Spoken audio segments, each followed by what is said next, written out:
Hi everyone. If I am audible and if you can see me, please write good morning, good evening, or whatever is there in your time zone. Good night. Okay, okay. Good night is mostly used for the last greeting of the day. So cool, cool, cool. Just give me a minute, guys. I'll just set up few things and then we'll talk about this. Copy invite link.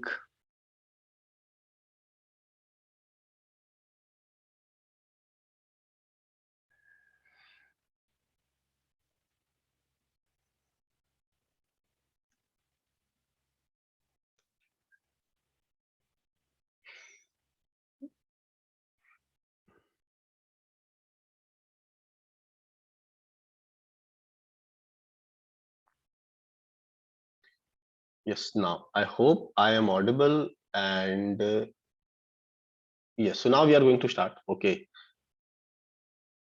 Just let me know whenever you can see my screen, whenever my screen becomes visible to you, just write yes in the chat whenever you can see my screen.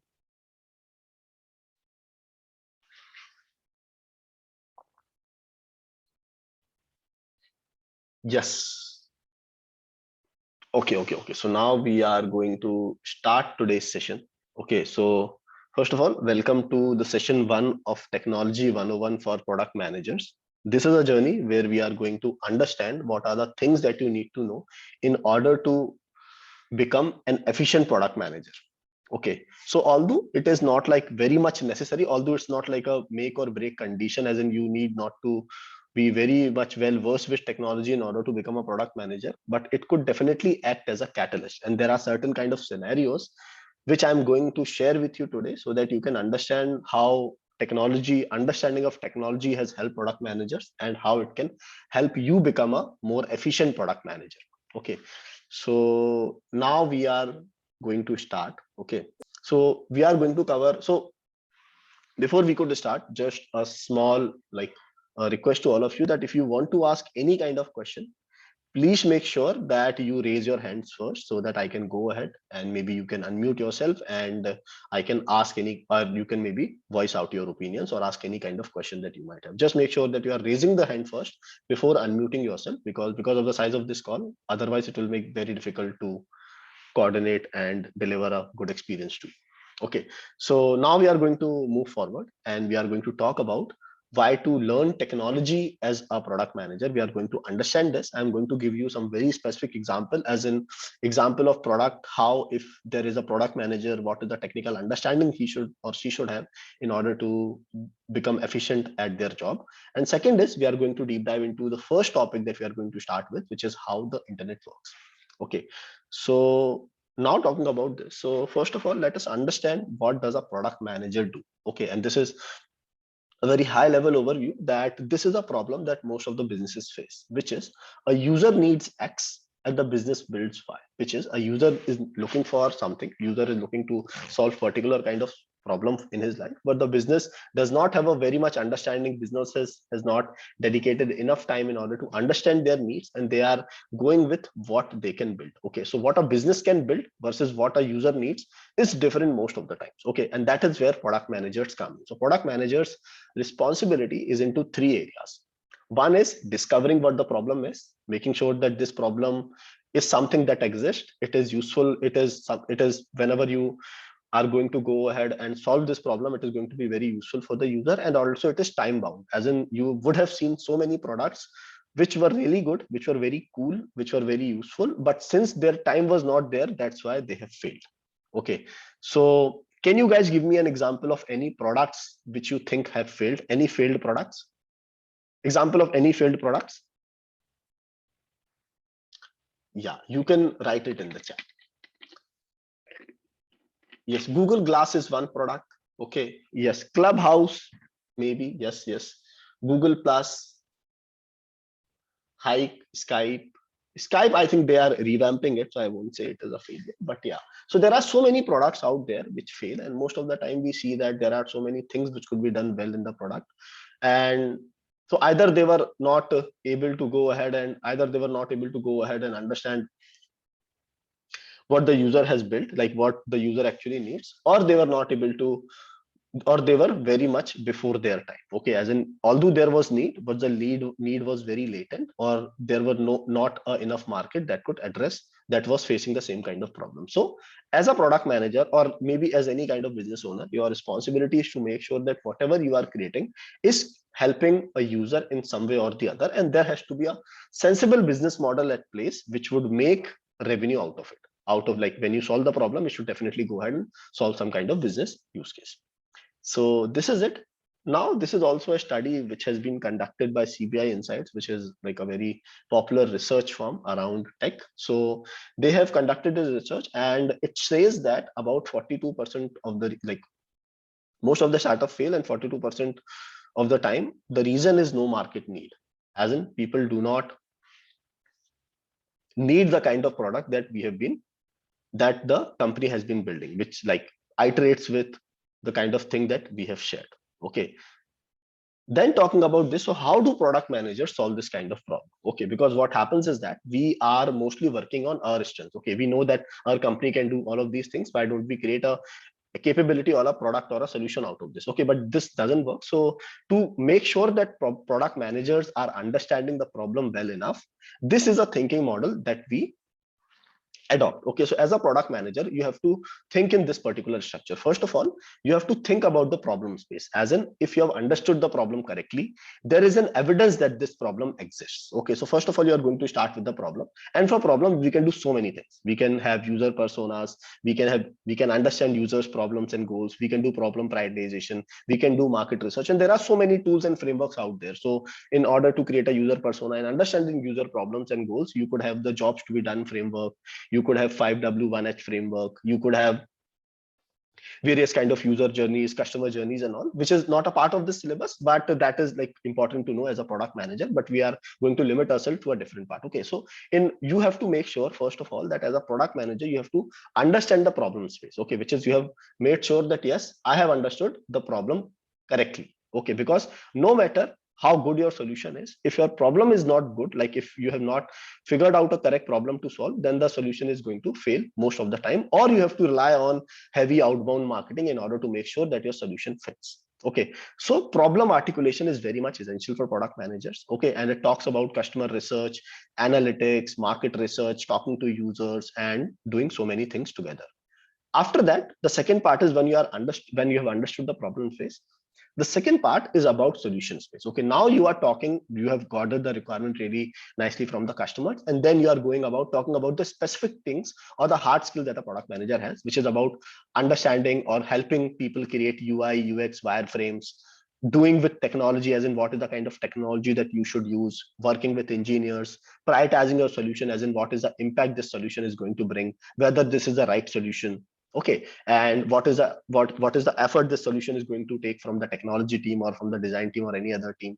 And then we also talk about roadmap and execution. Okay, so this is the workflow of product manager, and understand that no matter how good of a product manager you are, the first version of the product mostly is going to suck. Okay, so what you have to do is you should embrace it, and then you should go ahead and make sure that you understand that this is an iterative process. You have to jump between the problem space and solution space very frequently in order to understand that yes, my first solution is not going to work, but I have to create an MVP, which is known as a minimum viable product, which is going to give me an indication that yes, this problem exists and this could be a solution for it. And then we are going to go ahead, iterate on the product based on the input that we receive on the customer, from the user, and we are going to see the analytics of the product, and then we are going to move ahead. So you have understood the problem space, you have to go ahead, create a solution, which is also known as delivery. And after that delivery, you have to keep on iterating between the problem and solution space in order to make sure that you are creating something that is actually valuable for the user. Okay, so tell me everyone, on a scale of 1 to 5, what you have understood, if you have understood what a problem space and what a solution space means, and why is it necessary to separate the two. Tell me on a scale of 1 to 5.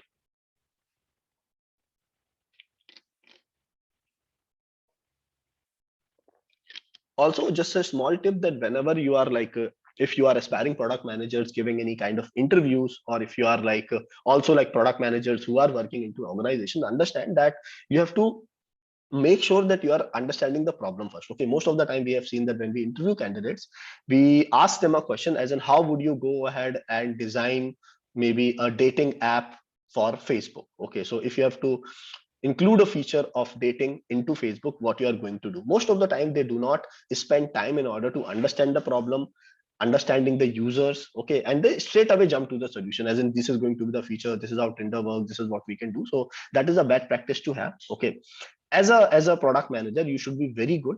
You should be very much well versed with understanding the problem first. This should be your go-to response, as in understanding who you are creating for, and then understanding their problems, what is the problem that these kind of users might face, and then talking about any kind of problem that they might face, and then talking about the solutions. Okay, so solutioning is not important to a product manager. It is not like most important, but understanding the problem space is very important. For solutioning, there are so many people that can help you out. Your engineers are there, your designers are there, they are more well versed into solutioning than you. So focus on problem space first and then come to the solution space.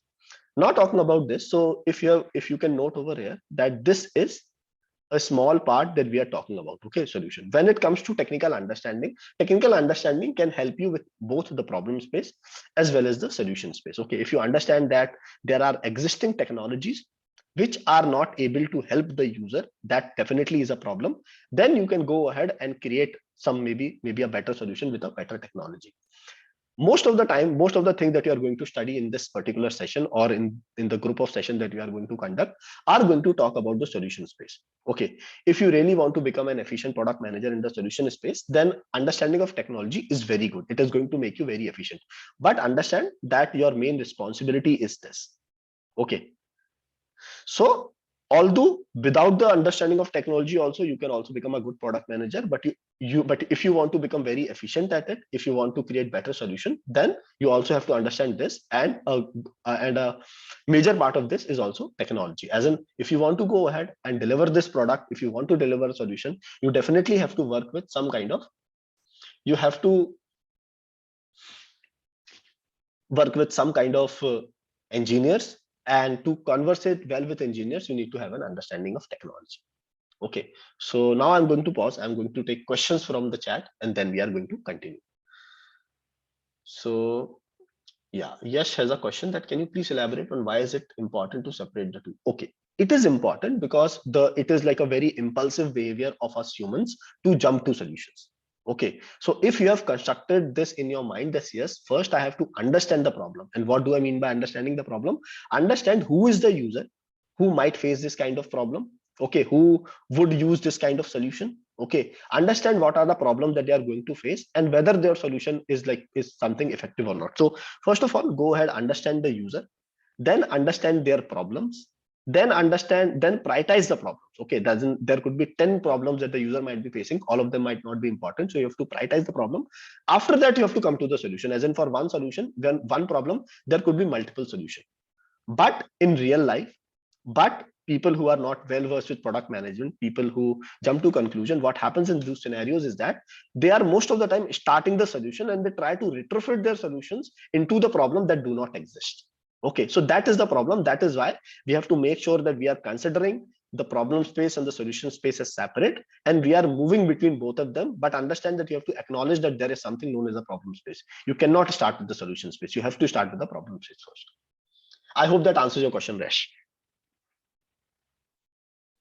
Yes, Ankit, thanks a lot. Yeah, cool. So second is, Geetika question is how to understand the requirement problem effectively. It's more about the technology. Yes, if you're not from the technical background. Yeah. So there are so many things out there in order to understand the requirement.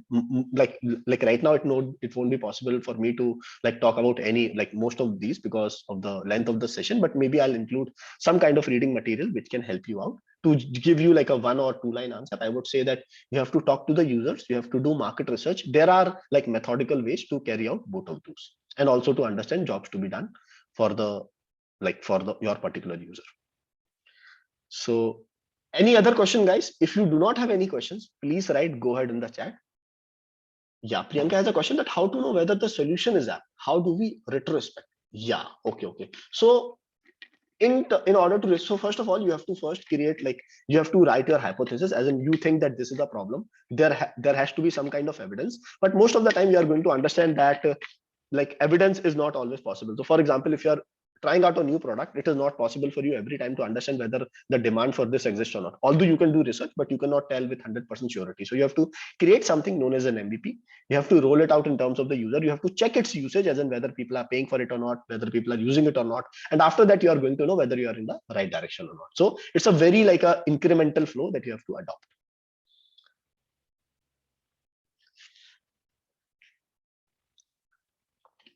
Yeah. Yes. So if you guys want to write it down, the some things that you need to do in order to understand the problem space really well, or understand user problems really well, is first of all is the mom's test. Like there is a very like there is a book which you can read, or maybe the summary of that book, which is known as the mom's test. Okay. Second is second is known as, if someone can write it down and share in the WhatsApp group, that would be really helpful. So first is the mom's test, and we are talking about what are the resources that can help you understand, or what are the frameworks that can help you understand the user problems correctly. First is the mom's test. It tells about what are the kind of questions that you should ask in the interviews, because you would know that these interviews could be full of biases from you, or from the customer or the user itself. Second is the 5W Banach framework, as in you have to ask why 5 number of times before you get into the how. That is the 5W1H. Third is the jobs to be done framework. Okay, if you like do jobs to be done framework really well, then you can, like, most of the time you are going to understand what is the problem. Okay, and before all of these three things, you should understand what a user persona is. Okay, and after user persona, you should understand how to create a customer journey, or how to create a user journey. So user journey, user flows, mom's test, 5W Banach, and jobs to be done. If you are well versed with these things, if you practice it enough, then you would become very good at problem solving. You will become very good at understanding the problem of the user, and that is like 80% of the job that a good product manager does. I'm not talking about entry level product manager, because these days I could see that people are hiring people as product managers, but they are getting the stuff for project management done. So I'm talking about like real product management jobs. In real product manager job, like you are going, like 70-80% of your time is going to be spent into problem identification, problem space. Okay, so yeah, so these session that we are going to conduct, they are going to talk about the solution space. Okay, as in how technology can help you build better solutions. Okay, because if you understand if you understand technology well, you can create better solutions. And also the most important part is you can talk better, you can have a better relationship or a better understanding with your engineers. Yes. So now talking about why PM should understand technology. So most of the time, like I do not use these like so dense slides with so much content on one slide, but for this it was important because I wanted to give you understanding on one page itself. Okay. So why should PMs need to understand technology? There are four main reasons. Okay. One reason is understand how their product and ecosystem works. Okay. So for example, if you are working for any kind of product, you should have, like, since you are a product manager, you are responsible for the success of the product, then you should know, like, then you should definitely know how your product and your ecosystem works. And since it's a technical product, then there has to be some kind of technical, like there has to be some kind of technical knowledge about the product that you should have. Okay, so for example, if we talk about the fintech company which is known as Zerodha, so tell me guys, how many of you are aware of this platform known as Zerodha? Just tell yes or no in the chat. If people are not, then please write no. Okay. I believe most, okay. Some people are not aware about Zerodha. So Zerodha is nothing but a place where you can buy and sell shares of companies. Okay, shares of public companies. It is also a provider of mutual funds. Okay, you can buy and sell mutual funds and stocks of publicly listed companies on Zerodha. Okay, I believe if you're not from India, you might not be knowing about Zerodha, but in your country also, there would be something parallel to Zerodha. Okay. So if you are a product manager at Zerodha, you should know that your product relies on third-party systems. Okay, as in if Zerodha does not offer mutual funds on its own, it has to partner with companies such as ICICI, such as HDFC, such as Axis, such as other kind of companies who are offering their mutual funds. Okay, so as a product manager, you should know how different mutual fund companies are interacting with your product. Okay, for that you should know how their APIs work, because you have to lead the team in order to enable that. Okay, so that's why if you have good understanding of APIs, of how the systems work, then you are going to understand how Zerodha could, how just give me a minute.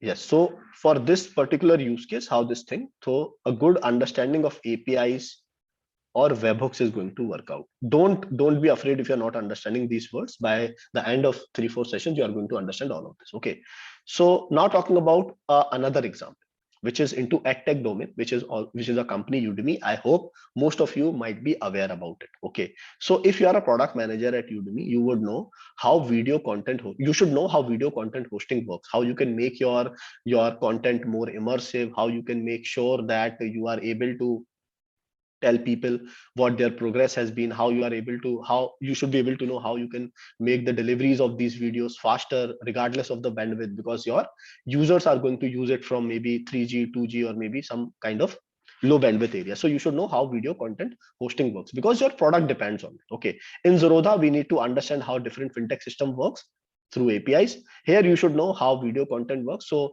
how you can deliver a experience faster through something known as CDN, which is content delivery network, or other kind of optimization features. Okay, because if you are studying on Udemy and if the video doesn't load, that is going to be a very awful experience. Third is Swiggy. Okay, Swiggy, I believe most of you would be aware of. If you are not, then it's like a replica of DoorDash, I would say.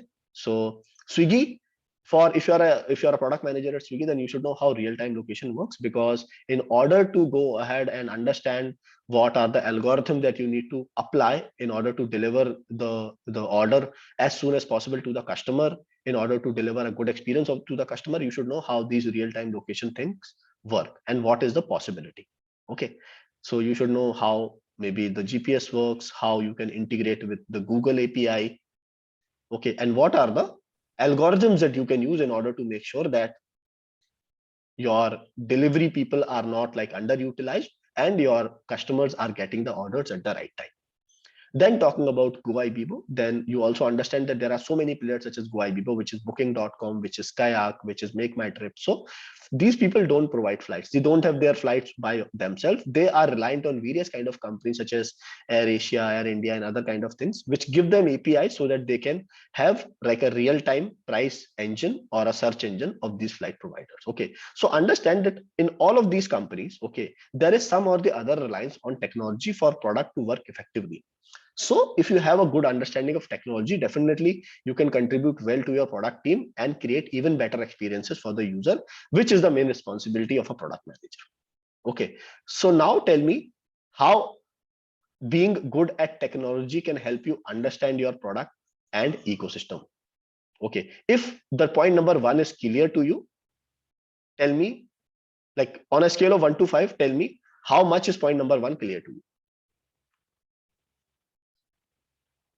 Yes, so you can pick different kind of companies and you can see how technology plays a role over there. And so initially you only have to have like a basic understanding of how system works. When you onboard into a company, then you can go ahead, talk to the engineers, look at the documentation, and maybe talk to some more customers in order to understand what are the technologies that they have been using, what is critical to the customer, and how you can play your role as a product manager over there. Okay, so your technical understanding, it's going to like the amount of technical understanding you need, it's going to differ from company to company. Okay, so for example, if you are working at Udemy, if you are working at only at like maybe a particular kind of feature at Udemy which does not need a very much technical expertise, then you can do away without technical expertise. But if you are working with some more heavy technically heavy features, then you have to have a technical understanding. Okay, so this is the first part.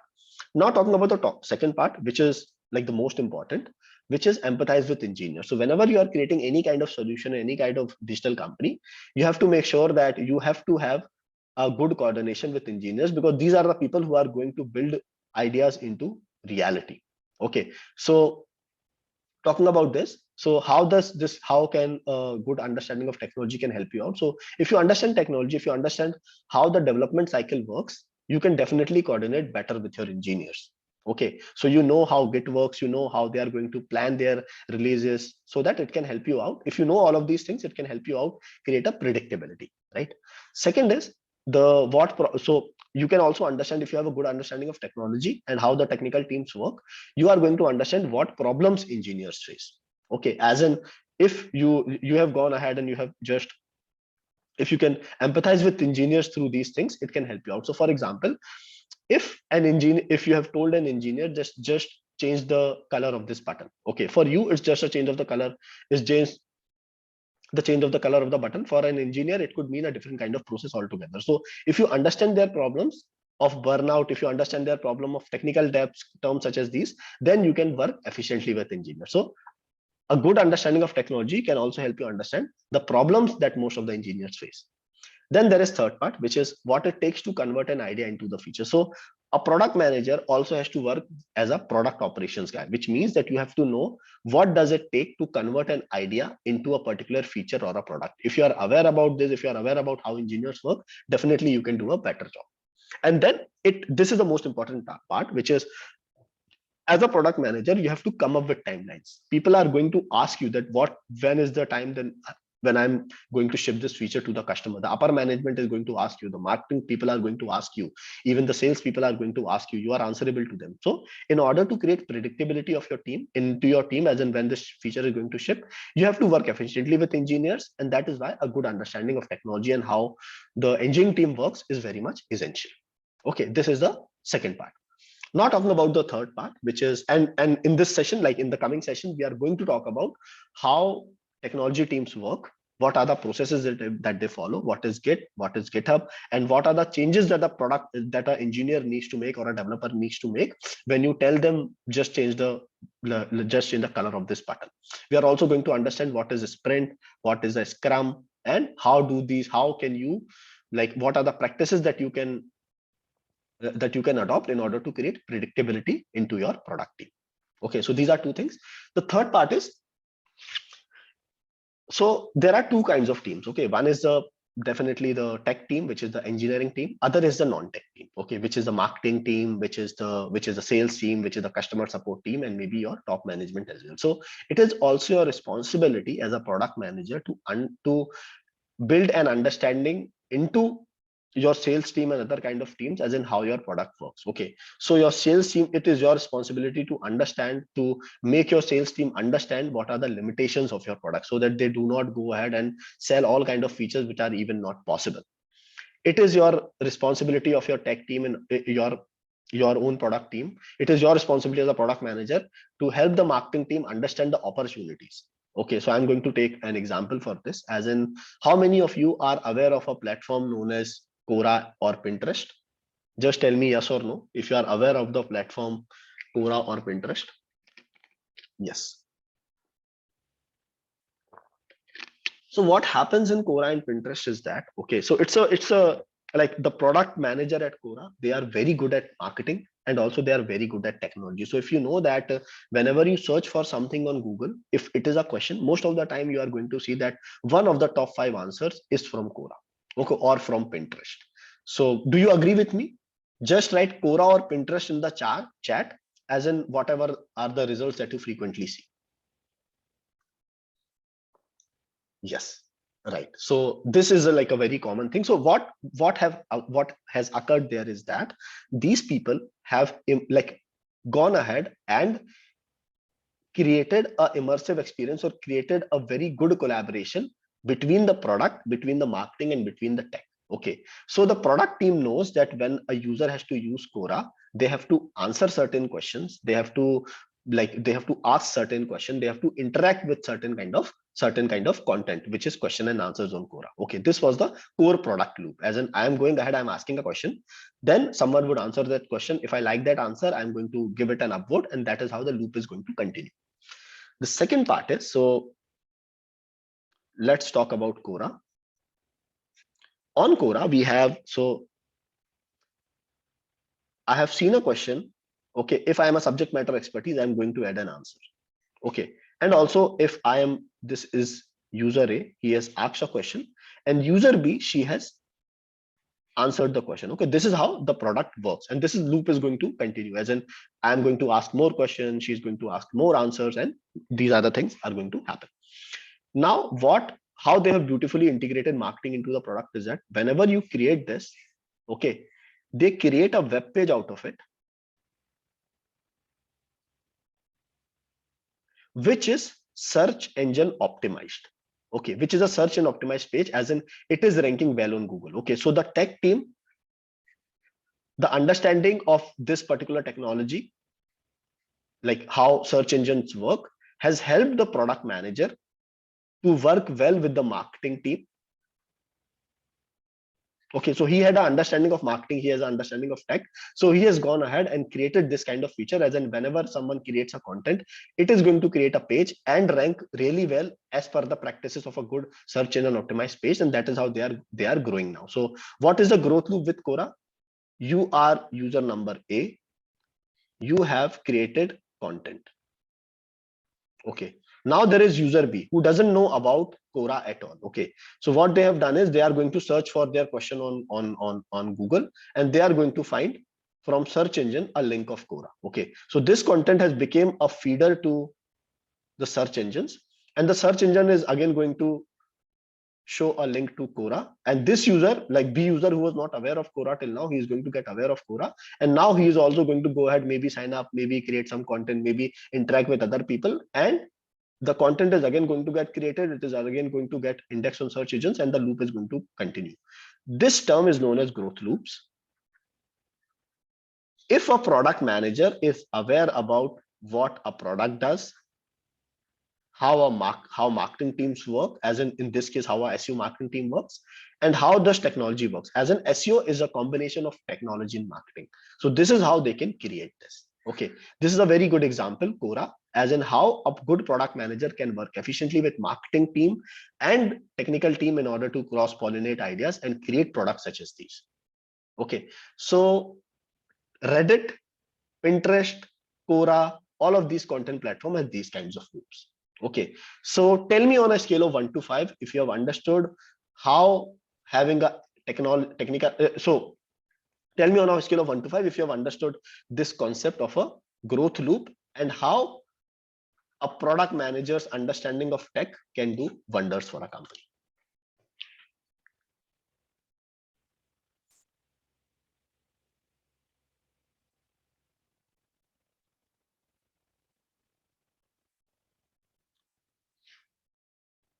Cool.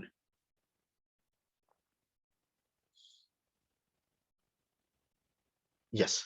So then there is also like a support team, as in if you understand technology really well, then you can help your support team in order to understand the root causes. Okay, so for example, if you know that so your support team is going to get so many queries about whether the feature is working or not, if you can give them a pattern, as in if this is the kind of so these customers are asking these kind of queries, as in if the customer is on a 2G network, they might ask this kind of queries, and this is a solution of these kind of queries. Okay, so your support team, you can also help your support team in order to work like deliver their job efficiently if you know how your product works technically. Okay, these are the three main reasons. Now there is like a fourth reason, which is about and which is by far the most important. All of these things, these are like three things are bare minimum. The last thing is going to be a differentiator between a good product manager and a bad product manager, between a good product manager and a bad product manager. Okay, so yes, so this is about conceptualizing new ways to improve experience. Okay, so as a great product manager, okay, you have to go ahead and understand, you need to have a capability of foresee technological advancement, as in what could happen in this particular industry which I could bet on right now. Okay, these people are also known as visionaries. Okay, although you might be not aware about some of the names that I'm going to take, but these people have really impacted how we use the internet. Talking about first example, as in there was a product manager at Adobe, who was known as Leah Hickman. Okay, and she was responsible. So I hope most of you are aware about the products that Adobe creates. So can you guys tell me in comments in chat, what are the products that Adobe creates, which you have used or might be not used? Yes, so Adobe Acrobat, I hope everyone has used Adobe Reader, Photoshop. So these are like very, very common examples. These are common products that Adobe use, but you understand that till 2014-15, Adobe was very much like a desktop first company. Okay, they were creating desktop based softwares. Now this lady came and she has given a verdict to the company that let us create the products for the next generation, which is the internet. So it was a very, very huge task. So it was already like a billion dollar, like multi-billion dollar company, and all of their products were desktop based. So this particular lady, she has gone ahead and she has taken this mammoth job of converting all of the things that were possible on the desktop to something which could work on the internet as well. And that is how the Creative Cloud was invented. And now you can see most of the most of the offerings of the Adobe are also present on cloud itself, which has become a much bigger business than the Adobe's previous traditional business of desktop applications. Okay, so this particular lady, she has taken all the development, because understand that it is that more than 4,000-5,000 people are working at Adobe. Now to take all of the product that you're already working in and converting it into a cloud first environment is very much difficult. It's a mammoth task. Okay, so she was able to foresee all of this. She was willing to work harder in order to get this done because the stakes were very high. Okay, that is a very good examples of how like a product manager could change the entire route of the company. The second is the Netflix mail rental to online streaming, which is, this was a product manager at Netflix. So Netflix, if you know, initially it was a mail rental company, as in if you pay them a subscription fees every month, they are going to send you physical DVDs. Okay, they were understanding that definitely in the future this is not going to work, although that particular business model was working for them. But there was one visionary in the company known as Kate Arnold, who had this vision that why don't we go ahead and enter into online streaming. Talking about online streaming in 2006, 7, 8 was like a very futuristic approach. So that is why most of the people dismiss at that particular period of time, but they keep on working on it. He had changed the complete business model of the company, and now you know what Netflix is. So he has converted the whole company, taking the development from mail rental business to a online streaming business and becoming a leader at it. The third part is Google AdWords. So when Google was invented, and maybe after some years of their existence, now they have to start earning money. And most of the people, from like traditional people in the Yahoo people or the Excite people in that particular scenario, they were reliant on advertisers to come and do some kind of advertisement. Okay, so Google also was trying to do similar kind of approach, that they are going to go ahead, they are going to ask, like they are going to hire some salespeople which are going to go to the businesses such as AT&T and other kind of businesses out there, and they are going to ask them for ads, and this is how they are going to operate. And their search engines would be filled with ads. This is how they are going to make money. This was the initial plan. But this guy came, like his name was Jane Manning, and he made sure that they are creating someone which does not spoil the experience of the user. Google AdWords was one of the kind product that was created at that particular period of time, which happened to have real-time bidding and so many technical advancements, which was very new in that particular scenario. Okay, so that is how he has like changed the complete, like the route of the company. And now we see that Google is like every year Google gets more than $200 billion from this particular product, and about 90% of the revenue that Google generates, which is like one of the top 5 most valued companies in the world, is coming from this one product, which is Google AdWords, and how one product manager was responsible for taking the lead of it. Okay, so tell me everyone, if you have understood, why do PM need to understand technology, okay, on a scale of 1 to 5, and how much impact can it make to your entire line of product or the company if you do your job well, if you take enough risk and are willing to go ahead and do stuff. Yeah, any questions so far, guys? Any questions from anyone? Please tell me.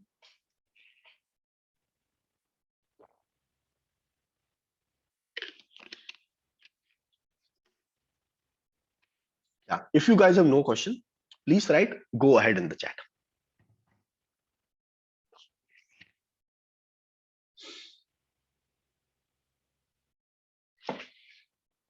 Yes, Abhijit, you want to go ahead? Please ask your question.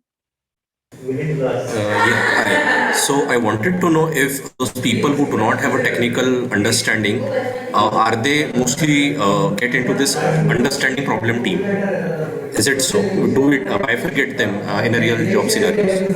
No, I believe it is not required. Okay, because understand that, so it is not a black or white scenario that, for example, if your product requires technical understanding, you can definitely go ahead and understand the technology. Okay, it is just a matter of your learning, putting some kind of efforts into going into that direction. Although you cannot become an expert at this, that you can maybe acknowledge, but you should have some kind of understanding. But we have seen that good technical understanding, they can help you in both the ways, as in problem understanding as well, because understand that although this part was related to the solutioning part, but this part, which is actually the game changer, was about the problem statement.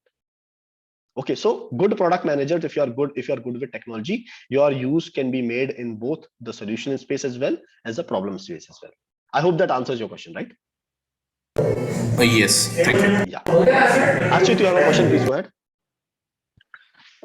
Yeah, Ankit. So, like the example you gave in the end about the Adobe desktop to internet or Yeah. the Google AdWords. So Yeah. these ideas obviously are disrupting, and obviously they have made a huge difference. Can you please tell us like how, like let's say Leah Ekman took the decision of taking these applications from desktop to internet? How, from a revenue standpoint, how it became so huge? Like what exactly changed? That for the company it became a such a huge change in revenue. Right. So I'll say how it works. Okay, and listen to this very carefully. This is a very good question. Okay, as in how do I understand whether I'm going into the right direction or not? Okay, so the first way is to understand from the user's perspective.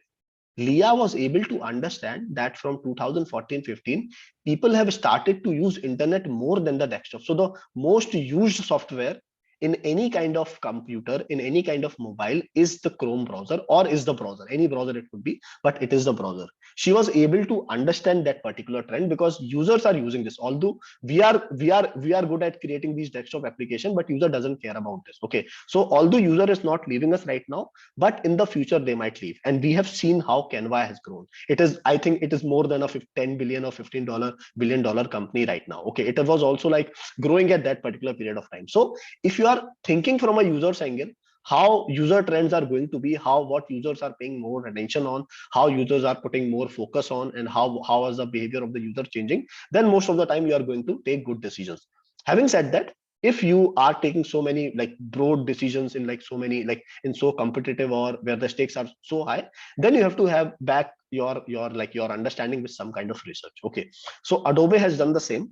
At Netflix, the situation was a bit different, that their business was facing some kind of problem because of this mail rental thing, because people were going ahead and they were only acquiring the very famous things. As in, if one movie has released, and everyone of the subscribers wanted to have that one movie. Okay, this was creating supply chain problem. That is why they have to invent and they have to go with online streaming. And that also happened that users were also like, after a couple of years, there was a boom into the kind of internet that we get, and that is how the company has succeeded. So if you understand business problems well, if you understand user problems well, and what are the trends that are coming into the market, then definitely you are going to take better decision. Although you also have to attach some kind of evidence to it.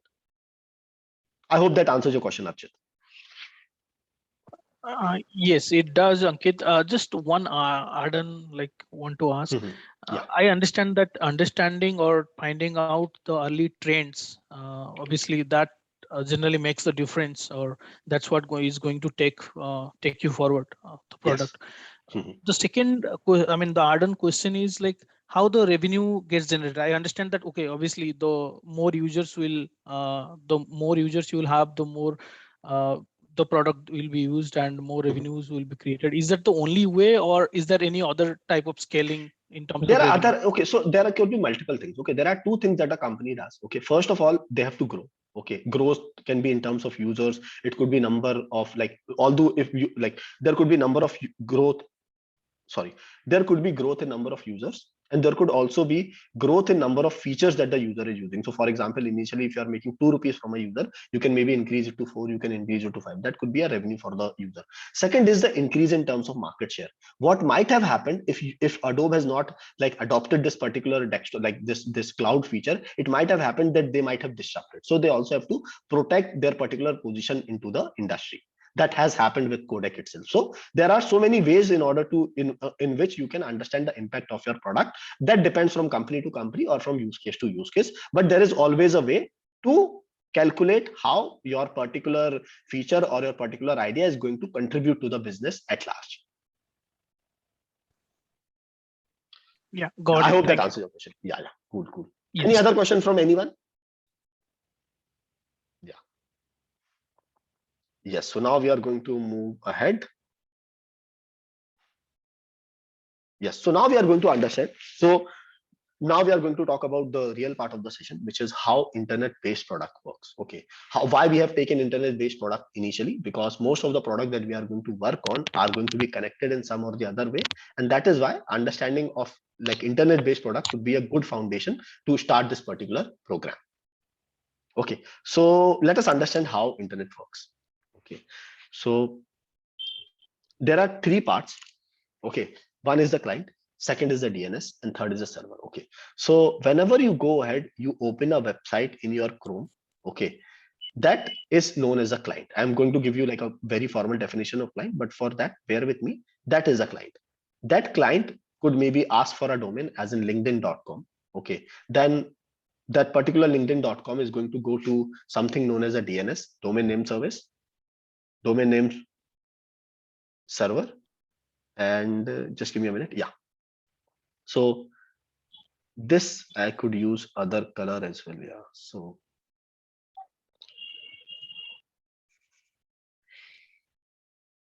yes, so we have this. Yeah, so this is a client. What is a client? A client could be a browser from which you are browsing the internet. It could also be a mobile app. Okay, or it could also be other kind of device, such as if you are using a smart watch or something, it could also be software which is sitting into that. Okay, in your particular client, so client is something that you can interact with. Okay, so now we are talking about linkedin.com. Okay, so now the client has asked for linkedin.com. You want to browse linkedin.com as in what is happening in your network. Okay, you have clicked on this. It is going to go to something known as a domain name service. Okay, this domain name service is going to make sure that it can identify which computer on the network can fulfill this request. Okay, as in which computer in the network is owned by LinkedIn and it could be able to give this request.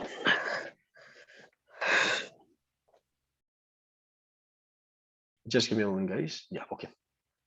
So yeah, so we have a browser, we have a client. Client wants to access linkedin.com, but you do not know where linkedin.com servers are. Okay, so we have a service in the middle which makes sure that this linkedin.com could be converted in something known as an IP address.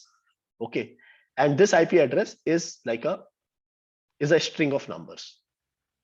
A string of numbers such as 1.2.3.4. Okay, so on the internet, if you want to locate any kind of device, if you want to understand where this device is, you want to address any kind of device, you have to use this kind of address. Okay, so if you want to send something to my address, you have to write the complete address, as in what is the floor, what is the colony, what is the road, what is the city, what is the state, what is the country. Here we use IP. So if you want to address, if you want to send anything, if you want to receive anything from someone, you have to need their IP address. Okay, but IP address are complicated. These are numbers, so it is like humans are not very good at remembering so long strings. So what we have done is we have created a intermediate service in between. So if you want to go ahead and go ahead and access any kind of service, you can just type their domain name, and the DNS is going to make sure that it is going to map or find out a particular IP for that particular domain name, and it is going to route your request to the particular service that is responsible for serving that particular web page. Okay, tell me guys if you have understood this. Tell me yes or no if you are able to understand this.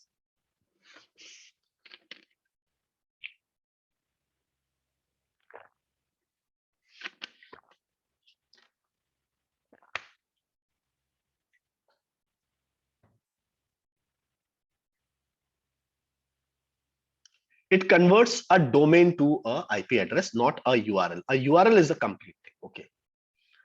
So just give me a moment.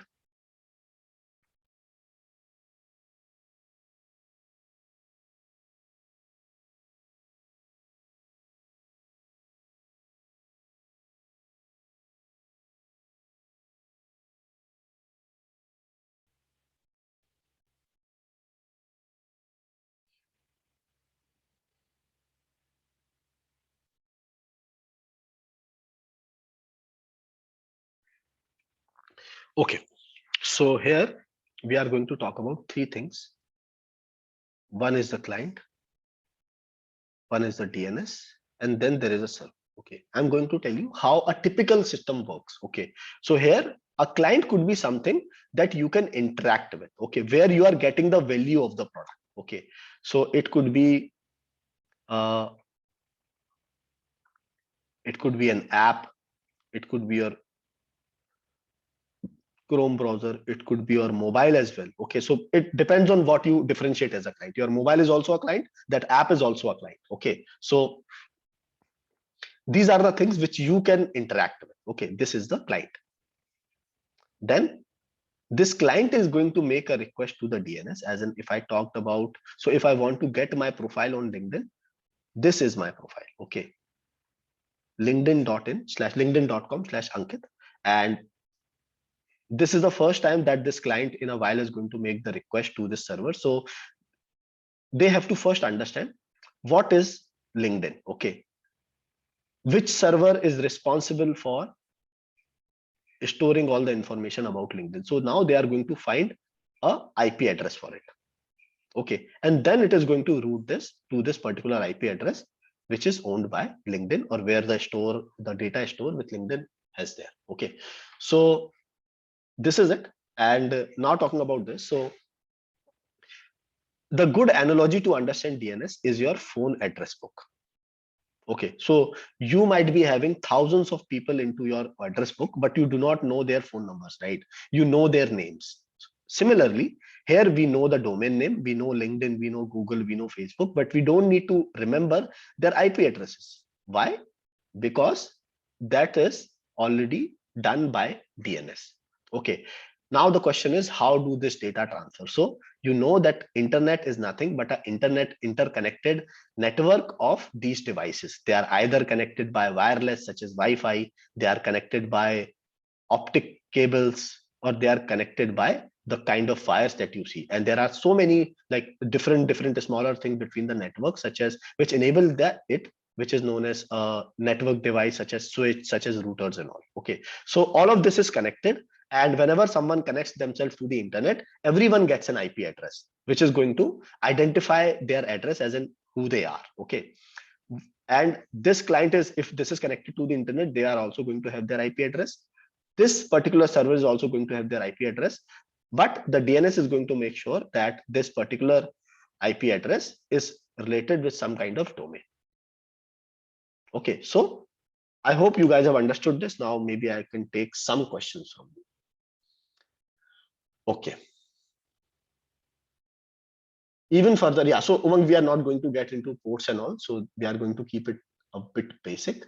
Though, so DNS converts URL to IP address? No, DNS converts a domain into an IP address, or a subdomain into an IP address, but the IP address is identified, the domain, from domain the IP address is identified, the request has been forwarded to the server, and that server's responsibility to understand the URL, complete URL, and give the response to the client back.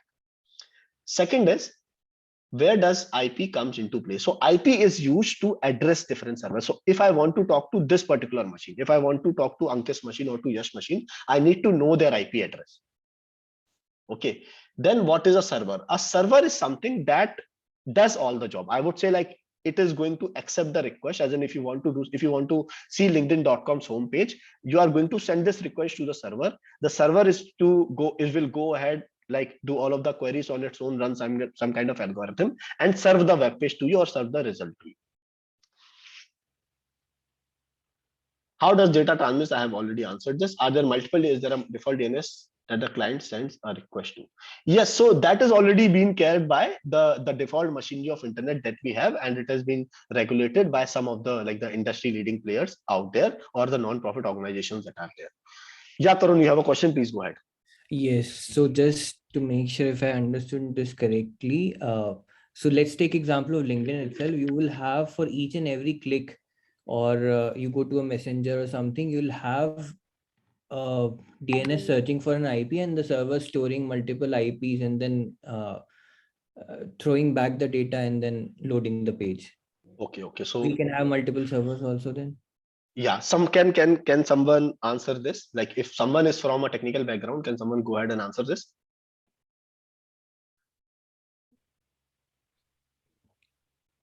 Anyone? Okay, so so Tarun, this doesn't happen in this particular scenario. Okay, in this particular way. So the DNS is only going to be like called once in a while, because you also have to understand that calling a DNS every time is going to be a load on the server, and like it's going to take some bit of time, which is going to reduce the latency of the server. That is why the DNS prefetch is going to get done only with like some is only going to get done some of the times, not most of the time, not all of the time. So if you are regularly accessing the website for some period of time, it is going to cache that IP, like store that IP into your local computer, and there your browser is going to make sure that they are directly calling the IP. You are not going to know it, but your browser is going to do that work at the backend. And if I'm scrolling through the same page, that means, yeah, there's no changes happening. No, there is. So they are going to. So it depends actually. If there is a page such as Google Maps, for each and every drag that you do on Google Map, they have to again call the server, because they have to get more information about that particular map.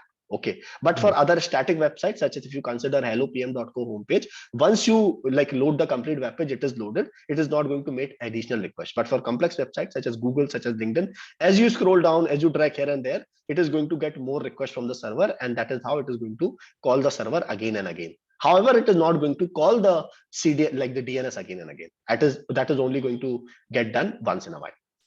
Perfect, thank you. And is that the reason that the Facebook app family has takes larger memory and heavy battery consumption? Because that is because one of the reasons, but there are so many other reasons as well, because of the kind of data that they store and the kind of algorithm that they have to run on this large amount of data. Got it, thank you. Yeah. So yes. So are there multiple DNS? So DNS failure, internet going down. Yes, Rohit, you are very right here. So even the failure that occurred with Facebook, I think a couple of or 2-3 months ago, that happened because of the DNS that they were hosting on their own. So yes, it could happen. And second is the info will be on the cache. Yeah. So could you please define server? So server is someone. So maybe I'll tell you like how a server works. Okay. So a server, so if you are going to a restaurant, okay, you are the client, okay, you have given the order to the particular waiter. The waiter is going to go, he is going to ask the cook that why don't you create this. He's going to give his the requirement from you, and then he's going to make everything for you, as in you have told that you want to eat maybe some Chinese dish. He is going to go ahead, take your request, take it to the cook. The cook is going to make all of it by combining maybe the paneer, or maybe by combining the kind of dishes that you have created. He's going to combine all of these things. He's going to dress it very nicely, and he's going to give it to the waiter, and waiter is going to deliver to you. In this particular case, you are the client. The mode of transportation or the internet or the wire is the particular waiter, while the particular or maybe I would say the DNS is the waiter, because you have just told the dish. He was able to understand which cook to go to, and the cook is going to be the server, because he has understood your request. He is going to combine all of the data, all of the resources that he has in order to serve your request. I hope that answers your question, Kajal. Yeah, sure. Yeah. Thank you, Ankit. Yeah. And yeah, so Vikas Joshi has a question that can you explain cookies and cache with reference to this scenario? Although cookies is a bit of like a complicated topic, but I'll try to explain it over here. So cookie is something that whenever you want to know, so whenever a browser and a server talk with each other, there is no state, as in the browser does not know whether this, like I have talked to this server before or not. So that is why what a server is, there is a technology known as cookie. So a server is going to leave a cookie in your browser, and that cookie is not going to change for a long amount of time, so that whenever you are making the request to the server, that cookie is always going to come, so that you can understand that yes, this was the person that was accessing me before as well. So it is used to identify a particular browser, a particular user. And a cookie has a lifetime, as in if you enter a cookie into a browser, with each and every request that the browser makes to that particular server, the cookie is going to go with it, so that the server can identify whether it is an old user or a new user. And for the time that the cookie is alive, it is going to appear in all the requests. And cache is just like a intermediate memory, as in if you are going ahead and accessing some resources which are important to you, which are frequently accessed, then there is a intermediate storage in between. It could be at the browser level, it could be at the server level, it could be at the DNS level as well. So is IP cache on the client side if each time user scroll to LinkedIn directly made to the server or to the DNS? No. For each time the DNS is not going to get called. Cookie, it saves authentication. Okay, cool. So Tarun, Archit, if you have got the answers, please lower your hands, or if you have any question, please tell me. Yeah, Ankit, I have just quick question. So when let's say user is accessing one website or URL, LinkedIn for the first time, so that is the first time DNS is going to send the request for IP to the server. Yes. So that yes. server is the universal server, right? Like that server is has all the websites IP, right? That is the distributor. Will... That is actually a distributor system. I would not say it's one server, although to understand it is easier to think it of as a one server, but that is a distributor system. The DNS are stored at different kind of places. There are different kind of DNSs. Okay, so that distribution system, does it work like once it receives that particular LinkedIn IP address, does it send it to a LinkedIn server so that LinkedIn data can be? It is just going to send the IP. It is just going to send the IP. Okay, so whenever you go to GoDaddy, whenever you go to these like the domains.com and all, they are going to give you the access to a domain name. You can buy the domain name over there, and whenever you buy the domain name, they are going to associate your server IP with that. So it is just going to send you the IP. It is not its responsibility to go ahead. So in that diagram, maybe you should again like this diagram is like very simplistic. Okay, the right diagram could be that I go to DNS and DNS is going to give me the IP, and then directly the coordination is going to happen between client and the server. And that server will be for particularly that like whether it is LinkedIn or whichever company you are trying to access, right? Yes, That most of the time, server. so although understand that there are so many situations that can happen in technology, we are only understanding the surface of it. Okay, if you are a small website, then on one IP there could be hundreds of such websites available. Okay, which is known as a shared server. But if you are LinkedIn, then it might be possible that your website is on hundreds of different servers available because of the scale, because of the content that you have. So there the distributor system will come, which could have one or more than one IP. Okay, so whether it is a server or shared server, so after that, whatever features you want to access, whether it's profile or certain username or something, so it will pull from that particular database, right? Yes. That is the logic that we are going to talk about now. Okay, thank you. Okay, cool. So now we are removing DNS. I hope you have understood the DNS. To keep the execution simple, to keep the license simple, I'm going to tell you about how this all things work and what are the responsibilities of a client and what are the responsibilities of a server. Okay, so first of all, the server should be able to create a request. Okay, so as in I want to go ahead, I want to see the homepage of LinkedIn, or I want to see my own profile on LinkedIn. Okay, so the client should be able to create a request. As in it should be able to take input from me. So as in we go into the browser, we write all of this address and we press enter. So at this moment, or through any kind of not only enter, but through my click, through my drag, through my gestures, the client should be able to create a request. Okay, and that request might contain different kind of data. It is definitely going to contain IP because the server has to send the data back. That is why it should know the IP of this particular client. First thing. Second is there could be a URL. In some cases, there is no URL, but in most of the cases, there is going to be a URL. There could be an IP as well. Second is the URL that I'm going to access. First is the IP. Third is what is the additional data I want to send. This could be cookie, it could be my username, it could be my user ID, which can help server in some or the other way in order to understand my request. Okay, so first is create a request. Second is send a request. Okay, so now the client should be able to send the request to this particular URL or the particular IP. Okay, so if in case of if there is a URL, then the DNS would give them an IP and it is going to go forward. So you should be able to send a request. The client should be able to send a request.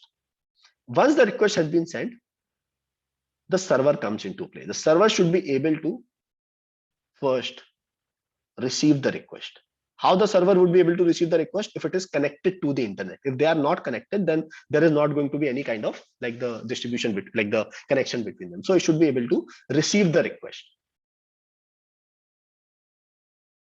Fourth is it should be able, after that it should be able to understand the request. As in what is it trying to say? It could be in the form of URL, it could be in the form of data, as in it should be able to understand that I am accessing LinkedIn's homepage, linkedin.com homepage, or I am accessing a user's profile, which is this particular URL, linkedin.com/Ankit Shukla, or I am accessing the user setting or something else. So the server should be able to understand the request. Okay. The fifth part is the server should be able to create the response.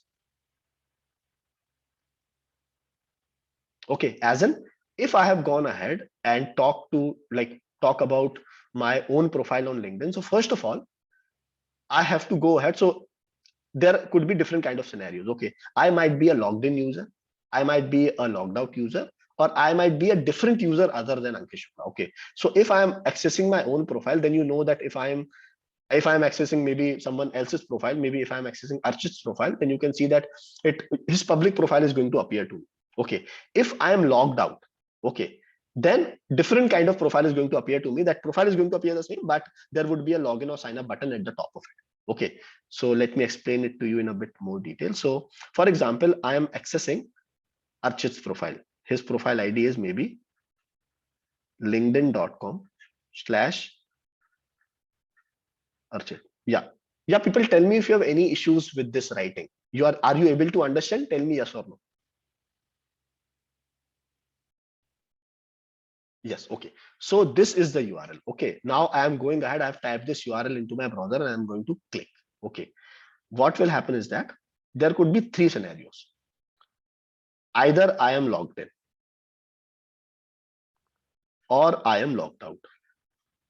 If I am logged in, then am I Archit or not? Okay, if I am Archit, which is the same user, then my profile is going to appear in a certain way. If I am logged in, but I am Ankit, I am not Archit, then this profile is going to appear in a certain way.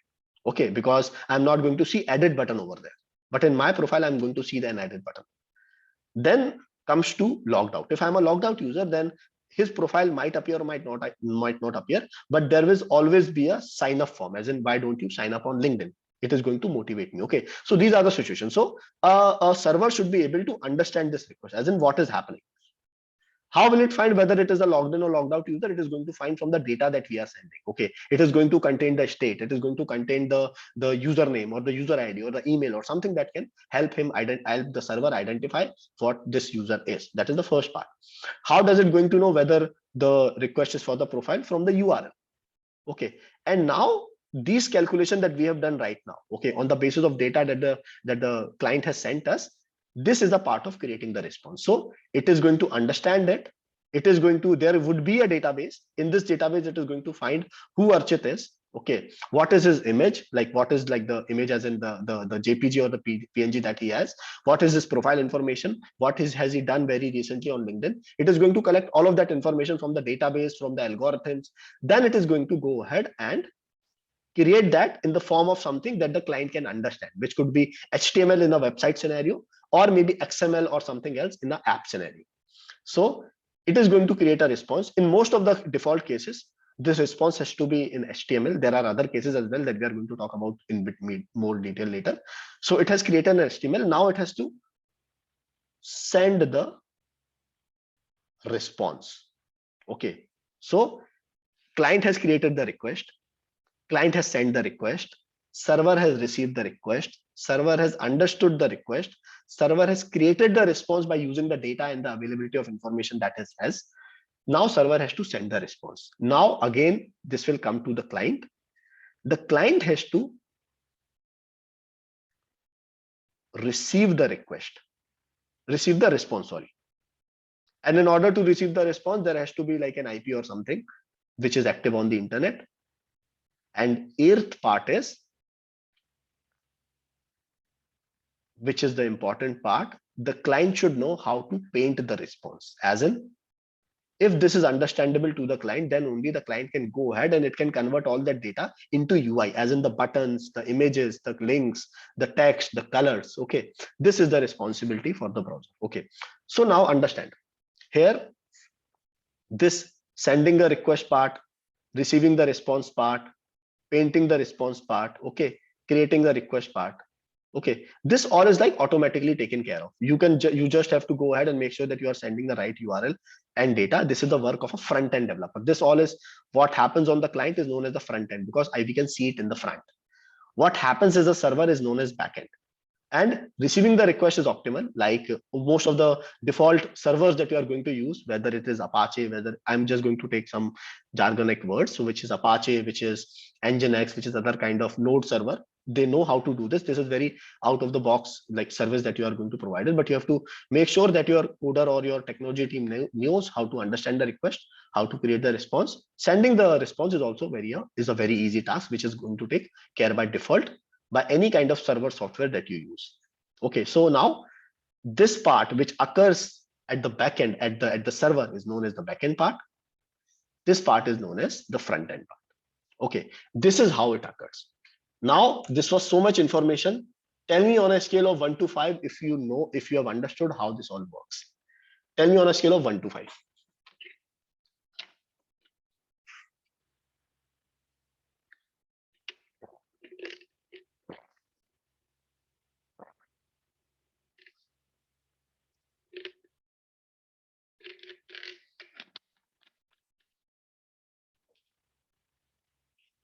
Yes, so there could be so many logics out there. Okay, so understand that for each and every request, there could be hundreds of logic or hundreds of conditions that the system has to make. So for example, let us only talk about LinkedIn. Okay. Yeah, so I'm just going to talk about this. Okay, so here what happens is that I am going to talk about, sorry. Yeah, so I'm going to talk about, maybe take LinkedIn's color only. Okay, so I'm going to talk about LinkedIn. Okay, again LinkedIn, because we all are connected on LinkedIn. So I have gone ahead, I have typed this particular URL into the browser. What is going to happen? If it is the like I'm accessing it after a long period of time, then it is going to go to the DNS and it is going to return the IP. Now I'm going to access that IP and it is going to go to the server. Okay, and along with this, a request has been created. Okay, a request has been created. Now what the request is going to contain? The request is going to contain my own IP. Let us understand what my IP is. So this is my IP, right? 43.225 something. So what is my IP? It's 43.225 or something. What else is going to send? It is going to send some data. What that data is going to be? It could be, what is my user ID? Because LinkedIn needs to find a way in order to understand whether this particular user is logged in or not. Okay, and it needs to identify me whether this is Ankit or someone else. Then there could be other kind of information that we are not going to talk about, and then there would be the URL, as in for which URL am I going to send this request to. Okay, this is the request. Okay, simple. The URL is what? URL is just a home page. This would be written over here, linkedin.com. Okay, now this will go to the server. So this is the request that we have created. It will go to the server. What server will do? First of all, server has to receive.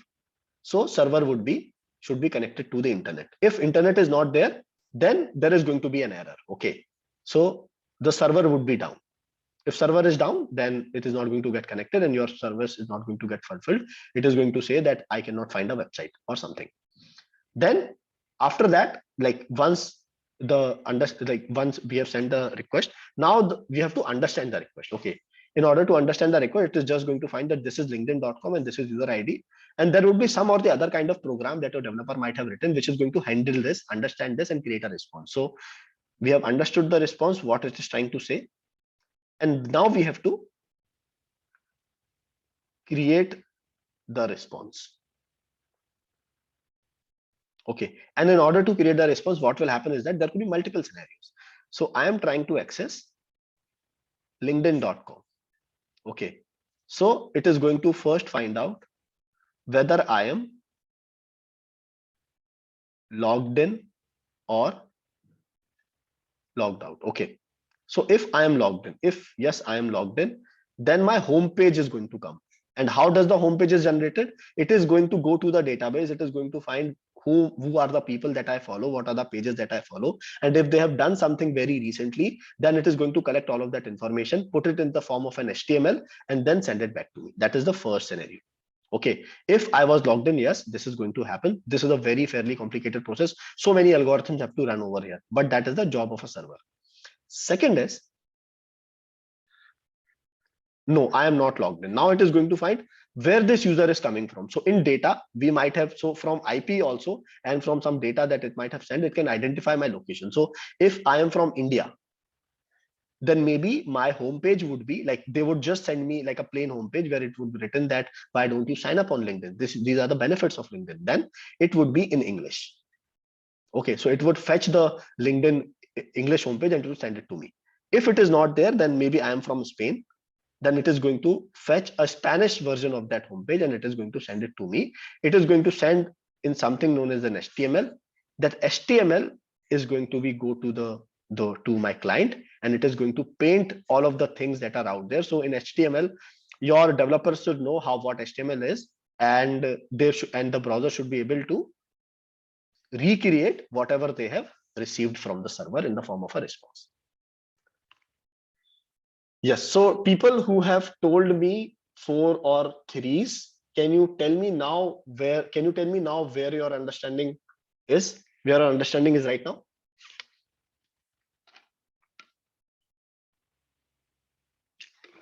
Cool. So now we have talked about today how internet works in a very simplistic way. I hope that is like useful for you. Second is the backend and the front end, and why it is a need to separate backend and the front end. Okay, and so we are going to stop the session for now. For today, we are going to continue from Monday, but before that, we have to talk about the assignment. Okay, so the assignment is as follows, and this is a combination. This is a group plus an individual assignment. Okay, so individually, what you have to do is all of you have to talk to one product manager in your network. Okay, it could be from, you can find someone from LinkedIn, or you can find someone from your own organization. You cannot contact me for this. Okay, first thing. Second is, once you have identified them, you have to ask them 3 questions. You can ask as many questions as possible, like you are going to interact with them, but make sure that you are asking at least these 3 questions. I'm going to give you a form where you can submit your assignment. So first question is, you have to ask them how they have entered product management. Okay, some people go from sales, some people come from technology, and some people do internal transition. So you have to understand how they have transitioned and what was their motivation. That is the first question that you need to ask them. Second is, you have to ask them what are the common technologies that they and their team works with. Okay, and third thing, you have to ask them what are the tech topics that have been helpful for them as a product manager. Okay, this third question is very important.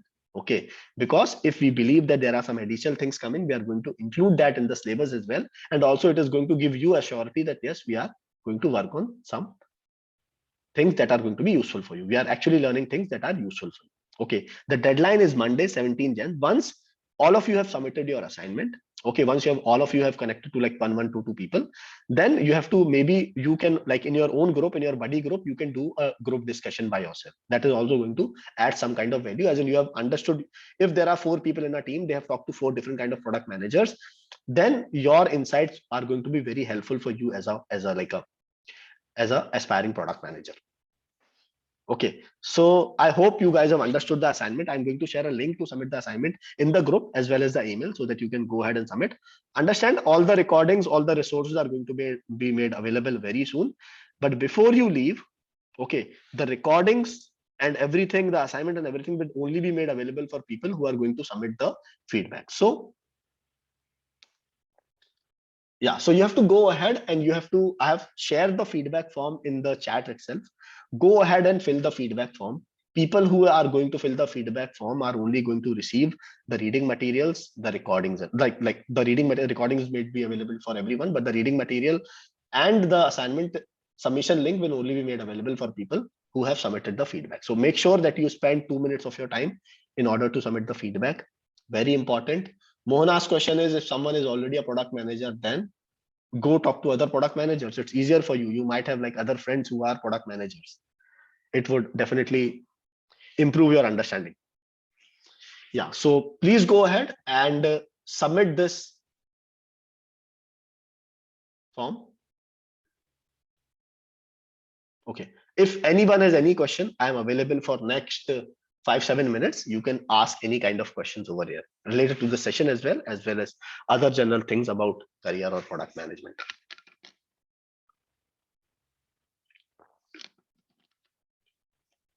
Yes, so Kajal has a question that sometimes where the client receives the data but with broken images and aligned images, why is that?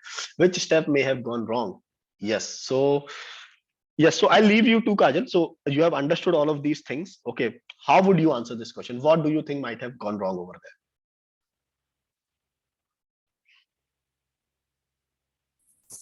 there? Maybe internet issues.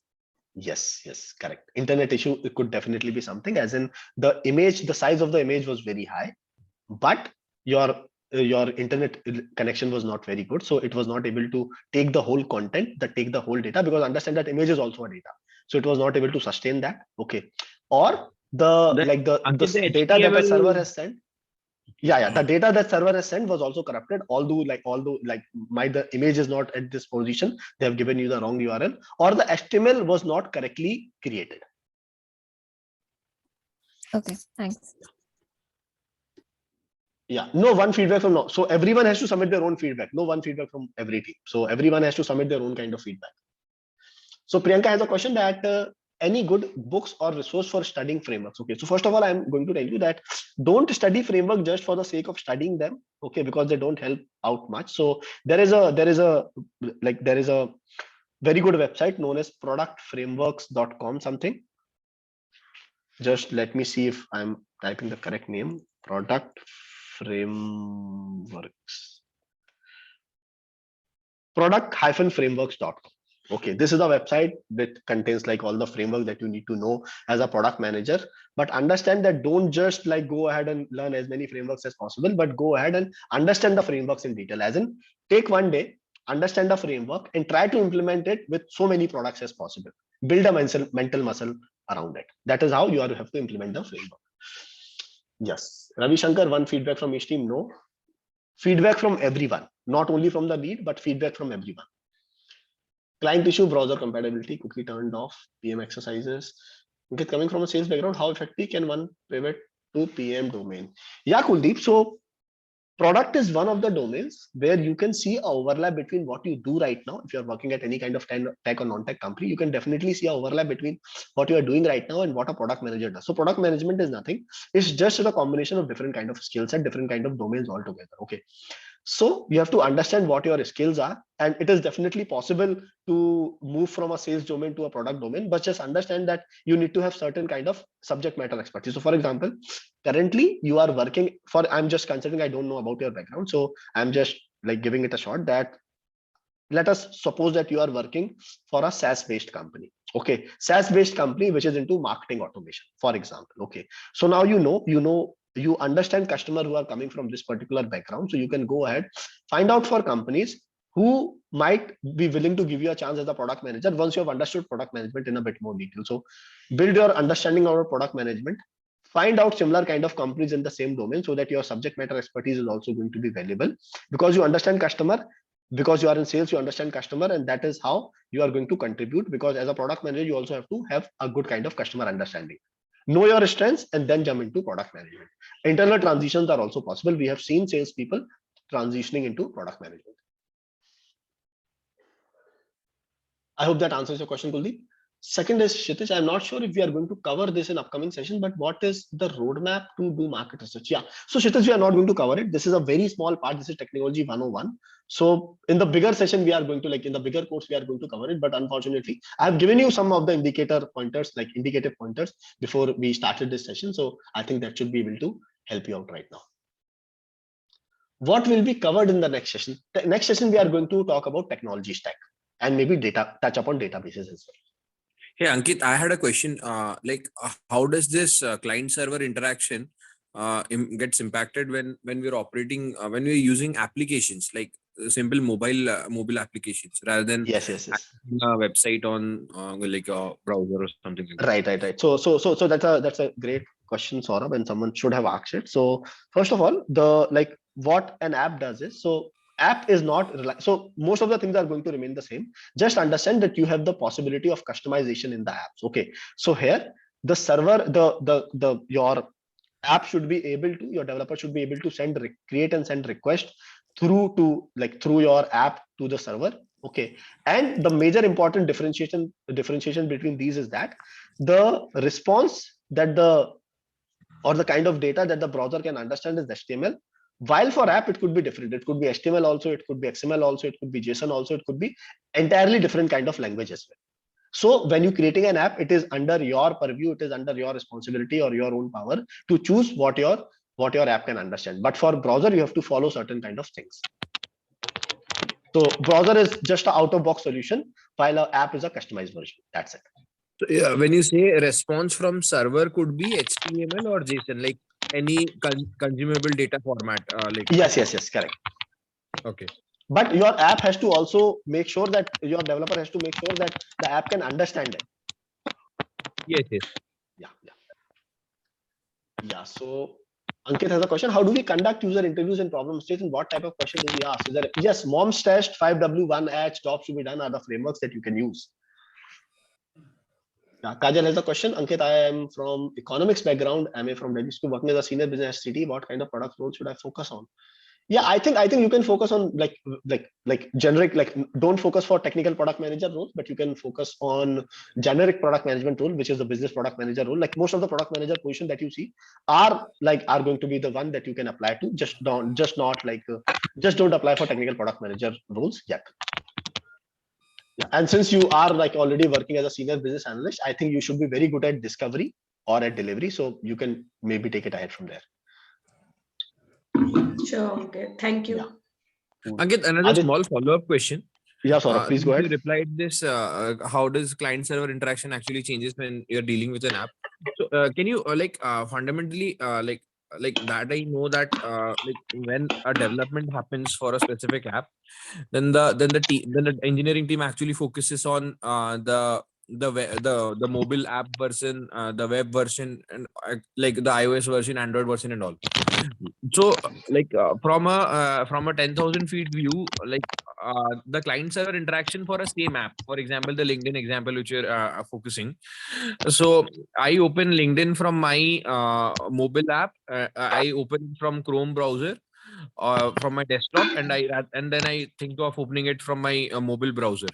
So is the client server interaction the same in all the cases, or like it is different? It is different. It is different. So the browser is, so first of all, the act of sending, like the mechanism of sending the request is different, as in the articulation of the, how does the user take the feedback, how does the app or the Chrome takes the feedback from the and articulates it in the form of a request is different, first of all. Second is, all the game changes at the server. So for example, the server is going to understand where this request is coming from and is going to shape up the request, shape up the response in a similar manner. So for example, if server understand that you are coming from maybe a smaller device, maybe a mobile device, then the images would be smaller for you. Server is going to decide that. Okay, if you are coming from a mobile app, there could be additional functionality that you might have that the browser might not have. So although the fundamentals are going to remain the same, but how the server is going to interact, how the server is going to behave is going to be different. And similarly with the client end as well.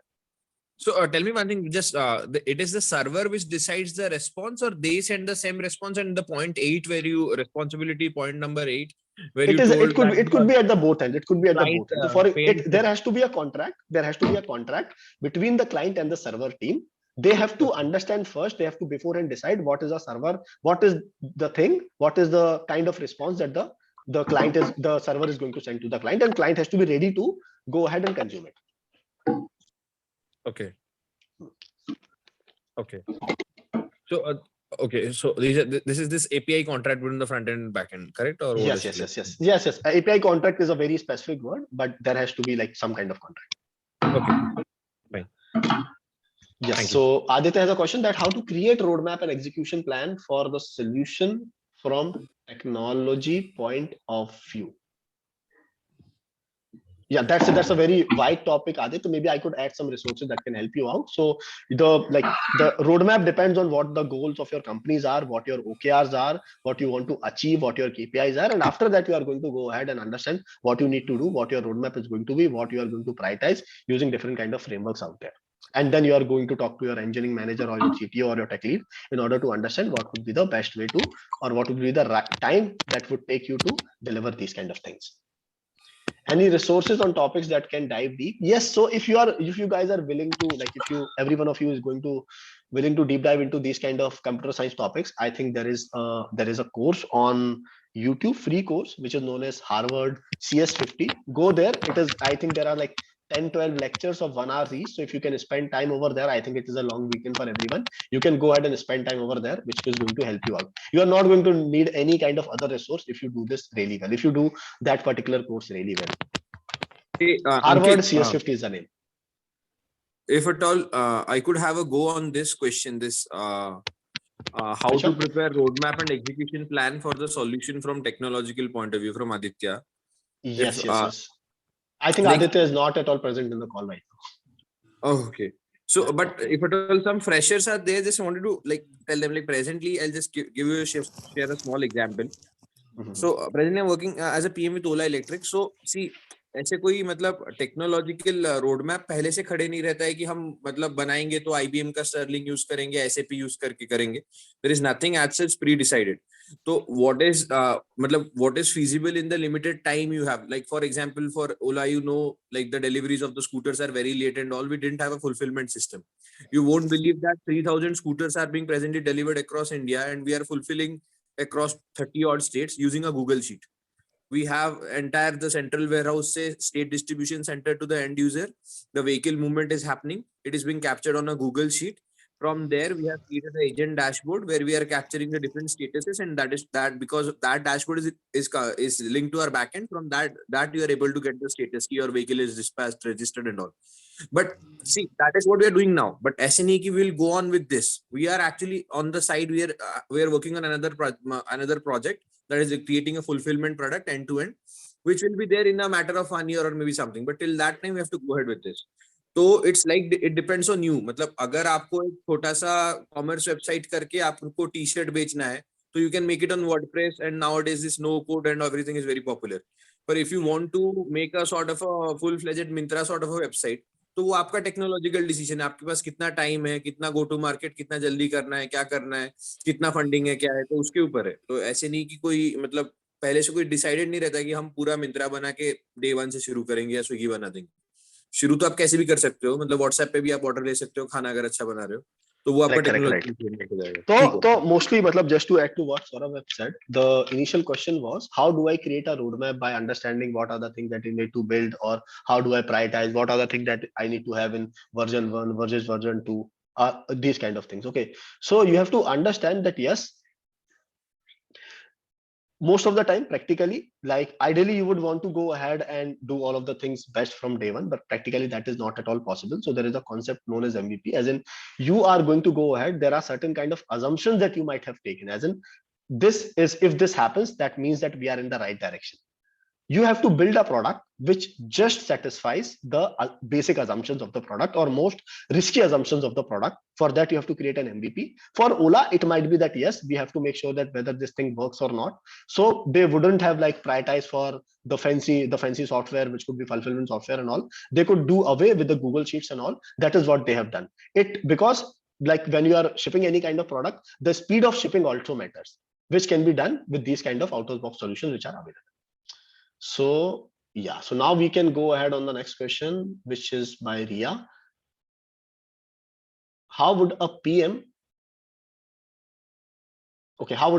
thought based on the server client relationship like so yeah, this is a very basic thing. Okay, there is not a lot of things that you can do with this information, but it is going to understand like how systems work into your own mind. Later on in the next session, we are going to come with few things which I'm going to tell you how these are going to help you in your product journey or product decision making. Yeah, any question from anyone, guys, or we can wrap up for today and we are going to see each other on Monday. Just make sure that you submit the feedback. Ankit, just one quick question. Please. Just wanted to ask you about strategic product management.